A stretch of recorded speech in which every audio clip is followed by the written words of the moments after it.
On this program, we talk about words and expressions that we use in everyday conversation. Today, we are going to talk about mysteries, and more importantly, how to solve them. So, what are the keys to solving a mystery? If you said clues, you are right. Clues are pieces of information that help you find an answer. The word clue has an origin story that may surprise both native English speakers and those learning English.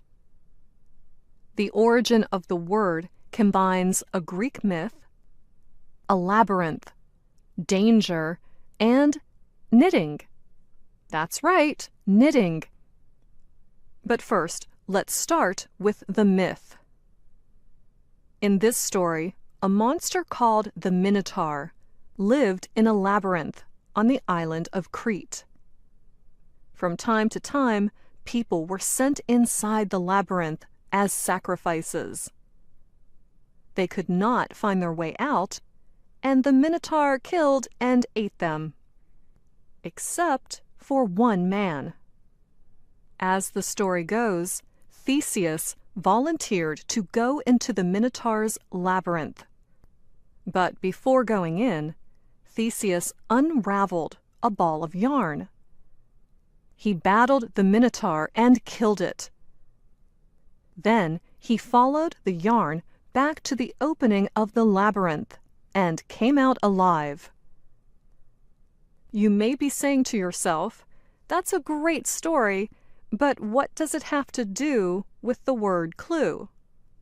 Well, in the 1590s, a ball of yarn was called a clue, spelled C-L-E-W. Because of this Greek myth about Theseus, and possibly other stories too, the meaning of clue began to change. By the 1620s, the word meant something that will lead to a solution. After more time passed, the spelling changed to C-L-U-E, the way we spell it today. Clue continued to become even more widely used. By the late 1940s, someone who didn't have a clue meant someone who didn't understand something. Today, we commonly use this clue in many expressions. You can use it to talk about someone who doesn't know a specific thing, or about someone who is generally ignorant. For example, I am organizing a surprise birthday party for my friend. She doesn't have a clue what I am planning. When the guests jump out of their hiding places and yell, "Surprise!" she will be shocked. That is a friendly use of the expression, but it can also be used in a more critical way. For example, I could say, "I have a friend who was born into a very rich family. I feel uncomfortable when she complains about people who struggle to pay their bills on time. She doesn't have a clue how hard it can be to make a living." Instead of "didn't have a clue," you could also say "she is clueless" for both of these examples. Here's another example of clueless meaning a general state of ignorance. "I can't believe the boss made his son our manager. That kid is so clueless. He has no idea how this company works. We're doomed." That's an insult. Now, if someone is clueless or doesn't have a clue in the sense that he or she is simply ignorant, you can tell them angrily to get a clue. This is like telling them to wake up or to get with it. You can also gently clue them in.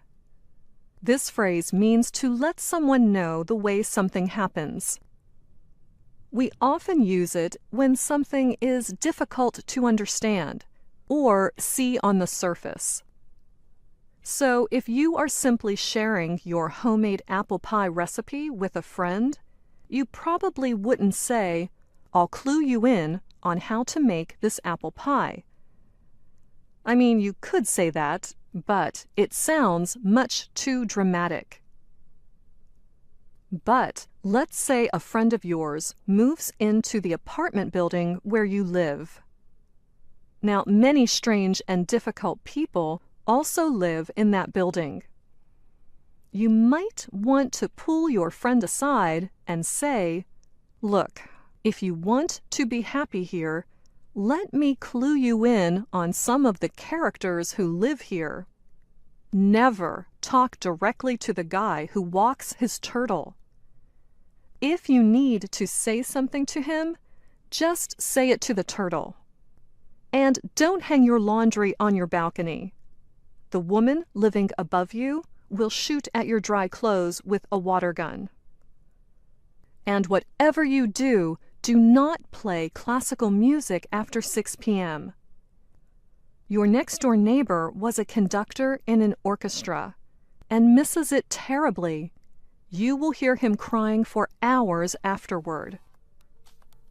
Now, I hope you feel a bit more clued in on the different ways to use the word clue. And that's all for this Words and Their Stories. I'm Anna Mateo. Do you have a similar word story for clue in your language? Let us know in the comments section. Millions of people in cities across Asia are using phone apps to borrow bicycles for local travel. This kind of technology is made for people who want to leave cars and motorcycles at home and avoid spending money on a taxi service. The Reuters news agency reports that bicycle sharing has been rising in popularity in places like Beijing, Taipei, and Singapore. China's Ministry of Transport reports that the 2-year bike-sharing trend has put over 16 million bikes in China alone. It adds that more than 100 million Chinese have registered for bike sharing. That has reduced car use and demand for gasoline. Economists have predicted that demand for fuel will likely stop rising by the year 2025. I often use bike-sharing services because it's very convenient, said 36-year-old Wei Zhang, who uses a shared bike several times a week to go to work. "I can find it anywhere and will not worry about losing the bike," the Beijing native added. No one knows the exact number of bicycles on China's streets or how much bike sharing has affected fuel demand. But the government, oil companies, and a study by Reuters all found that fewer people are using cars. "Bike sharing has been crazy since last year," said Harry Liu, who works as an advisor for IHS Markit. He added that more people are using public transportation because they know they can finish their trip with a shared bicycle.